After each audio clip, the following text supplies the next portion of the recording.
నమస్తే my dear friends. మా పేరు ఎస్పి స్వామి బైండ్ల, ఏపీ బైండ్ల సంఘం రాష్ట్ర ఉపాధ్యక్షుణ్ణి.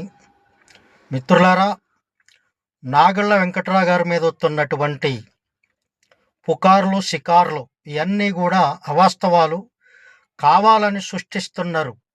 ఎందుకంటే ఆంధ్రప్రదేశ్, తెలంగాణ, మహారాష్ట్ర, కర్ణాటక, మద్రాస్, ఛత్తీస్గఢ్ ఇంతమంది కలిసి హైదరాబాదు తెలంగాణ ప్రజా హోటల్లో మీటింగ్లో నేను కూడా ప్రత్యక్షంగా వారితో మాట్లాడటం జరిగింది. ఆ మీటింగ్లో పాల్గొన్న ప్రత్యక్షంగా ప్రాజెక్ట్ మేనేజర్ కూడా వచ్చారు. అక్కడ క్లియర్గా ప్రతి ఒక్కరికి చెప్పడం జరిగింది, అతి త్వరలో అందరికి అమౌంట్లు పడతాయని.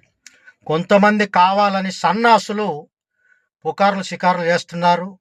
వారిని ఎప్పటికీ వదిలిపెట్టేది లేదు. తప్పకుండా వాళ్ళకి తగిన చేష్ట చేస్తాం.